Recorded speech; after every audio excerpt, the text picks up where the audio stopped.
Assalamualaikum students. Now we start MTS 641 Functional Analysis module number 75. In this module we will discuss operators on the finite dimension space. इस module में हम operator देखेंगे on finite dimension space पे। सबसे पहले यहाँ पे हमें रिमार्क्स दिए गए, इसमें कुछ इंपॉर्टेंट चीज़ें हैं वो मैं आपको हाईलाइट भी करवा दूंगी। तो हम पहले ये रीड कर लेते हैं। As in the case of the linear operator, अगर हम कोई भी लीनियर ऑपरेटर डिफाइन करते हैं एक फाइनाइट डिमेंशन नॉन स्पेस पे, तो उसका जो लीनियर फंक्शन होता है उसकी जो डिमेंशन होती है वो फाइनाइट होती है, फाइनाइट नॉन स्पेस होती है और वो बाउंडेड भी होता है और कंटिन्यूस भी होता है। अगर हमारे पास कोई भी लीनियर फंक्शन है तो उसकी जो रेंज होगी वो आर या सी होगी, रियल नंबर पे डिपेंड करेगी या फिर कॉम्प्लेक्स नंबर पे, विच आर कंप्लीट, और वो कंप्लीट हो।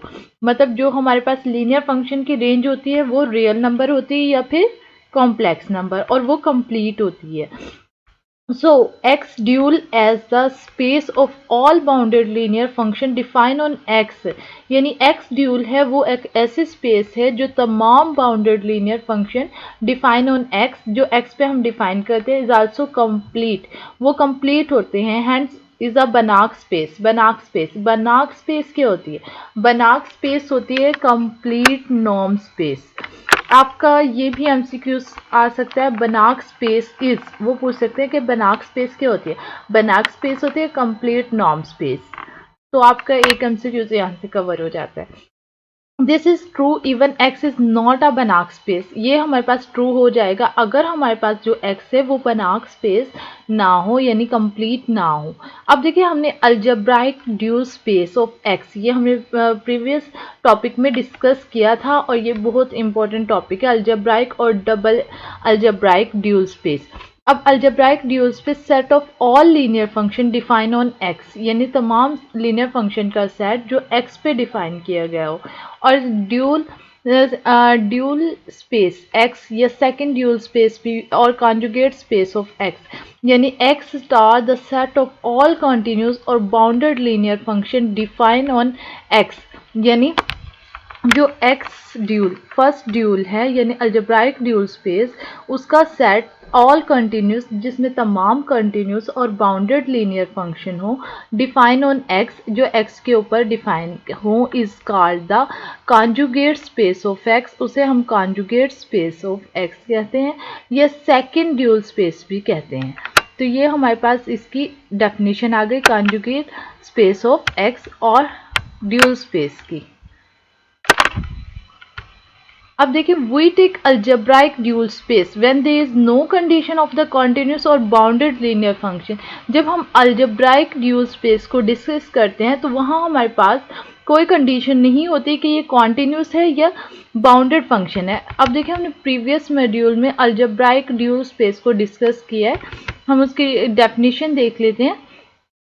उसकी डेफिनेशन ये देखें, the set of linear function define on a vector space, यानी इसमें वो कहता है कि ये डिफाइन हो एक वेक्टर स्पेस एक्स पे जो खुद एक वेक्टर स्पेस हो, उसे हम अलजेब्राइक ड्यूल स्पेस कहते हैं। जबकि यहाँ पे लीनियर और बाउंडनेस की कोई कंडीशन नहीं है कि बाउंडनेस और कंटिन्यूस की, यानी ये एक वेक्टर स्पेस पे डिफाइन हो जिसे हम अलजेब्राइक ड्यूल स्पेस कहते हैं। तो ये हमारे पास we take algebraic to where there is no condition, यहाँ पे कोई कंडीशन नहीं है कंटिन्यूस की और बाउंडेड लीनियर फंक्शन की। नेक्स्ट हमारे पास एक थ्योरम है, let x be n dimension, अगर एक्स की एन डिमेंशन वेक्टर स्पेस है and x asterisk be its dual space, ये एक ड्यूल स्पेस है, then dimension of x dual is equal to dimension of x is equal to N, ये N के equal होगा। X dual is a collection of linear function, यानी x dual जो है वो लीनियर फंक्शन की collection है और लीनियर ऑपरेटर की। वेल एक्स में भी एनी स्पेस, और एक्स कोई भी स्पेस हो सकती है। तो सबसे पहले हमने यहाँ पे लेट किया है कि डायमेंशन ऑफ एक्स, जो कि हमें थ्योरम की स्टेटमेंट में गिवन था, इज इक्वल टू एन के है। Let the basis of x, x की क्या बेसिस होंगी, b is equal to E1 E2 so on, यहाँ तक E1 से सो ऑन E2 यहाँ पे इन्होंने राइट किया हुआ है। वी डिफाइन अ फंक्शन, तो हम एक फंक्शन डिफाइन करते हैं यहाँ पे। आपके ना ये एक एमसीक्यूज टू टाइप से यहाँ से एमसीक्यूज आते होते हैं, किस यहाँ से आते हैं वो भी मैं आपको बताती हूँ। अब देखिए आपको first MCQs, dimension let dimension x is equal to n, the basis of x b is equal to this, we define the function. आगे वो आपको फंक्शन दे देंगे f e1 is equal to 1, तो आपको एक कंडीशन दी जाएगी कि FE1 दे दिया जाएगा कि और कंडीशन दी जाएगी if I is equal to j, और नीचे आपके ऑप्शन में होंगे 0 1 2 इस तरह से। तो I इज इक्वल टू जे के जब होता है तो हमारा जो फंक्शन की वैल्यू आती है वो 1 के इक्वल आती है।